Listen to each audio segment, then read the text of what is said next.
حي على الفلاح. Now, what are the things that affect this heart? This heart has, you could say, it has two influences. Two influences. One influence is from the needs of the body, and the other is the needs of what? The soul, right? If it listens to the body the whole time, what happens to the heart? It becomes hard. If it listens to the soul the whole time, it is doing injustice to its body. There's another imbalance. There's another imbalance. Now, what influences, these two influences that are trying to win over this heart? The heart is the territory, and you have to share this authority, right? This is the castle you want to win over. And both of these sides are fighting inside of us, right? How do they both advertise to the heart? Allah Azza wa Jal mentions, إِنَّ السَّمْعَ وَالْبَصَرَ وَالْفُؤَادِ. Hearing and listening, hearing, listening, and seeing. And then He mentions the heart. So how does the message of the world, the bodily desires, how do they enter us? How do they reach us? Either we see what we desire or we hear about what we desire. And how does the needs of the ruh, how do they reach us? We see the truth and we hear the truth, right? So these two mediums are the ones by which the truth is coming to us. Also falsehood is coming to us. Now, revelation is called light. Revelation is called light. Iman is also called light. There's a light inside of us, which is the fitrah that Allah created us with, and there's the light of revelation. When you hear the revelation, it's like, even though it's hearing, the image is that of light entering inside of you.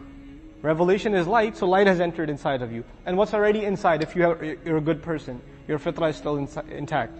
Light is inside of you. So when these two lights come into contact, Surah An-Nur describes it and it says, Nurun ala nur. Light upon light. The light of revelation and the light of goodness that's already inside of you, inside your heart. Right? These are the two lights that are meeting.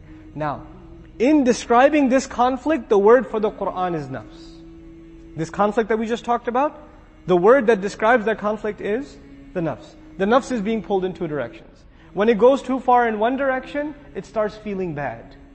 It starts feeling bad.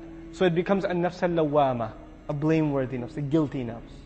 Then it pulls itself back and makes tawbah and istighfar and returns to a balance. And what does it become again? An-nafs al-mutma'inna, the tranquil conscience. The conscience at ease. The conscience at ease. But it never stays that way. It's constantly being pulled towards the direction of the body. Now what are we exposed to more? Is more of the desires of our body being advertised to us, or more the needs of our soul, our ruh, being provided to us? Obviously the body. The dunya is bombarding us constantly, right? So Allah mentions an-nafs al-ammara. Okay? Inna an-nafsa la-ammaratun bis-su'. No doubt the nafs, it commands to evil. The way Allah captures that in this surah, it's incredible. He says, فَأَلْهَمَهَا. Then He placed inside the nafs. Put something inside its heart. Ilham is to put a feeling in your heart that is more certain than fact. In English literature, we call it a gut feeling. That's what that is. Ilham is a gut feeling. I just know that it's right. I just know we have to take a left, for sure. You know how you're really, really sure sometimes? That's ilham. Meaning Allah made the nafs aware that it has an evil inclination inside it. It has something inside it that has the capability of fujur. It's already pre-programmed inside, that it has that potential. And Allah made it aware that that potential is there. And when it heads in that direction, there's this alarm system that goes off. You're headed in the wrong direction. That's the guilty conscience. That's the ilham that Allah is talking about. That when the human being does something wrong, even if they haven't studied revelation, even if they're Christian or Jewish or atheist or agnostic or whatever, when they're about to steal, something goes off inside. Something tells them this isn't right. Now Allah says, now the human being will be informed. What did he make a priority out of? And what did he put on the back burner? That's the translation I'll prefer here. Bima qaddama, what did he give priority to? What took taqdeem for him? What was priority number one? What took precedence? وَمَا أَخَّرَ, and what could wait? What were the things that you put on the back burner? The crime of the human being isn't necessarily that he doesn't do a good deed. The human being says, it can wait. I can do it later. The crime of the human being isn't necessarily that he doesn't leave sin. He says, I'll leave it later. Or, let me do what I want right now. I'll do that later. I have time. Taqdeem and ta'khir, not the grammar one. The one for life. Human beings will be thoroughly informed. What were your priorities? What did you put ahead? What came first for you? What came later for you? بِمَا قَدَّمَ وَأَخَّرَ. The other meaning of قَدَّمَ وَأَخَّرَ in Tafsir Juz Amma I mentioned also, قَدَّمَ also means what you've sent forward. You've done deeds, you've done works, and every one of them are waiting for you. Our deeds are waiting for us. كُلُّ نَفْسٍ بِمَا كَسَبَتْ رَهِينَ. You've sent collateral over. You've sent deeds over for processing. And you're going to meet those deeds on Judgment Day. I don't meet my deeds now, I just do them now. I will meet them then. وَوَجَدُوا مَا عَمِلُوا حَاضِرًا. They're going to be standing face to face in front of their salats. If your salat was lousy, you'll be standing in front of a lousy salat, staring right at you. That's what it's going to be. If you were lying, cheating, backbiting, angry, arrogant, condescending, whatever you were, you'll be looking right at you in the face. And then you're going to say, Mali hadal kitab. That's the reality of it. Bima qaddama wa akhar. What did he make a priority out of? What did he put on the back burner? This is one of those life-transforming ayat. The human being will be thoroughly informed. This was your priority. This is what you spent time on. This is what you did with your free time. This is what you thought can wait. You had all these dreams. I want to memorize the Qur'an. What did you do for it? How many seasons of how many TV shows did you watch instead? That was a priority for you. What you wanted to memorize? Oh, but it can wait though. Inshallah, one day, when my heart is purified, then I shall start. You know? بِمَا قَدَّمَ وَأَخَرَ بَلِ الْإِنسَانِ. No. Yes, on that day the human being will be given thorough news, but it's not like the human being's blind now. Rather, the case is that the human being, عَلَى نَفْسِهِ, against his own self, بَصِيرًا, is fully insightful. There is one person that knows so much about you, and nobody else knows about you. And besides Allah, and that's you. You have an insight into who you are, what your flaws are, what your limitations are, what your capabilities are, what your strengths are, what your weaknesses are, what opportunities you avail, what opportunities you get lazy about. You know that about yourself more than anybody else. And you and I decide to lie to ourselves. We just decide we're not going to have an honest conversation with ourselves, and about ourselves with Allah. We don't want to have that honest conversation. For some people, all they want at the end of their life, what is success to them? Maybe I'll own a house. That's success for them. Maybe if I have this much money, that means I have success. Maybe if I got married to this one or that one, maybe that means I have success. But I go back to what I started with. There are some people who are happy with doing just the minimum. Just the minimum. But I am here to tell you, the young people in the audience today, Allah has blessed you, and I am telling you, He expects great things from you. He does not expect the minimum from you. There are so many Muslims, the only thing left of Islam is their name. That's the only thing left.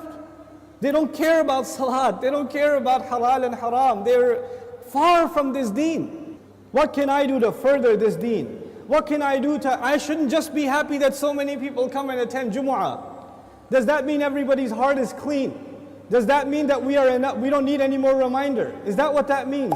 Or are there evils in our society? Are there youth that are turning towards drugs? Are there young people that are just living their life for no purpose? All they do is play video games and watch movies and go to sleep. And if you ask them for a purpose, they say, I want to graduate and get a job. Is that a goal? Get a job? Allah gave us such higher goals. Your job itself is a means to a higher end. But you know what? We are living in strange times.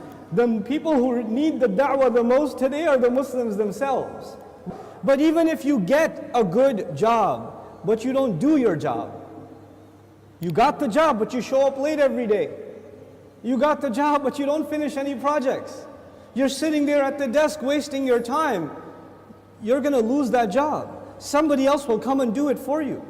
You will not keep that job even if you qualified. Qualifications are not enough. You have to do the work. Allah Azza wa Jal is giving all of us, He's already qualified us. We are people of La ilaha illallah. We are already qualified.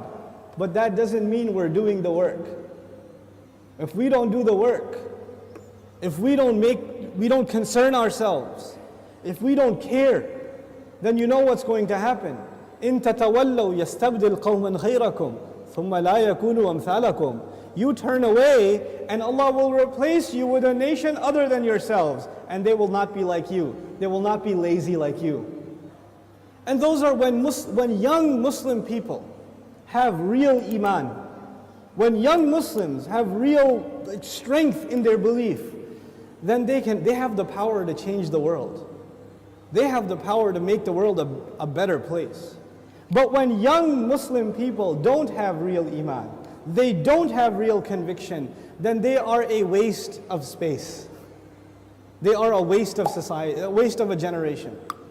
The only thing in their life, the most important thing in their life is when is the next movie coming out. The most important thing is when is the next iPhone coming out. The next most important thing is, man, I wish I had that car. That's it. Your life doesn't go any further than that. My teacher used to say that Islam is similar to climbing a mountain. You know, when you're climbing a mountain, you throw a hook and you climb. If you throw a hook not very high, then you will only reach that much. You can't reach any further. If your goal is money, if your goal is a six-pack, if your goal is a car, if your goal is a promotion, if your goal is entertainment, if your goal is girls, whatever your goal is, then you're only going to get that. You won't get anything else. But if your goal is something higher, to serve something more than yourself, you don't live a selfish life. You want to live for the sake of Allah and for the benefit of others. That's how you want to live. Then you will benefit yourself definitely, but you will be honored in the eyes of Allah because you set your goal much higher. Our deen in this beautiful ayah, Allah Azza wa Jal describes it, قُلْ هَذِهِ سَبِيلِي. This is my path. A sabil is a path. And you know what? Allah did not say in this ayah, قُلْ هَذَا دِينِي. This is my deen. Tell them this is my religion. This is my Islam. This is my truth. This is my book. He didn't describe it with any other language except this is my path. And all of you know a path is like a journey. So Islam itself is being described as a journey in this ayah. What does that mean? That means in any journey you have to make progress, right? So even if you take one step, you are more closer to your destination than the day before or the step before. Every single moment you are making progress in a journey. And in this ayah, Allah's Messenger says, sallallahu alayhi wasallam, this religion of mine and this religion of yours and ours, Islam, is a journey, which means I am supposed to do something more for this deen than I did yesterday. And I'm supposed to do more tomorrow and more tomorrow and more tomorrow. I'm supposed to go further. Assalamu alaikum wa rahmatullah. If you enjoyed this video, please do share it with friends and family. If you want to see more videos from this series, click on the box at the top. If you want to see other videos, click on the box at the bottom. And don't forget to hit the subscribe button. Thanks.